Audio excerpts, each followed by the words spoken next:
Le mois d'archéologie, c'est vraiment le mois qu'on attend tous, le mois d'août, parce que c'est là qu'il va avoir lieu les fouilles dans le vieux Longueuil et découvrir peut-être différentes merveilles des trésors.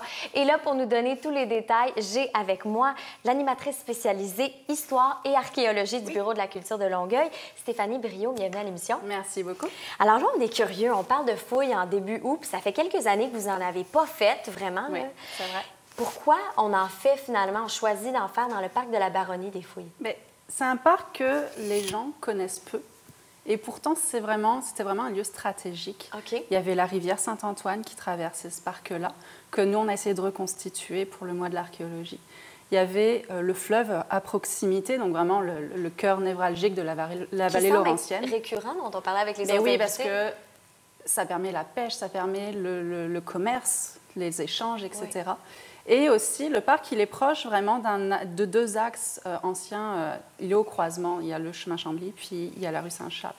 Donc, c'est vraiment un parc qui a été occupé pendant de très nombreuses années, puisque déjà, l'occupation, ça remonte à 2500 ans au moins avant Jésus-Christ. On le voit avec les preuves d'Amérindiens, en fait, la petite terre cuite qui est devant la pancarte. Bon, voilà, c'est l'une des preuves. Voilà, c'est l'une des preuves qui prouve que les Amérindiens étaient présents déjà depuis une époque très ancienne. Puis évidemment, l'occupation, c'est jusqu'à aujourd'hui et ça passe par les colons français dès le XVIIe siècle. Donc, imaginez toutes ces occupations différentes et toute la richesse archéologique qui réside encore dans le parc et qu'on n'a pas encore découvert. Donc, c'est beaucoup de choses qu'on espère découvrir. On a déjà quelques traces des premiers édifices coloniaux. On a découvert des traces d'un moulin, le cimetière qui conserve en partie ces corps des premiers colons qui ont accompagné Charles Le Moyne, le fondateur de Longueuil. Et quand on pense que Charles Le Moyne, la plupart de ses enfants ont été aussi célèbres que lui, on a Charles II qui est le premier baron de la Nouvelle-France, on a, que je ne me trompe pas, Jacques de Sainte-Hélène qui a sauvé Québec de navires anglais, on a Pierre d'Iberville qui fut le fondateur de la Louisiane et l'un de ses frères, Jean-Baptiste, qui lui fut le fondateur de la Nouvelle-Orléans.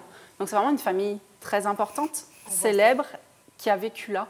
Donc je pense que c'est un endroit qui est très intéressant à rechercher puis à comprendre.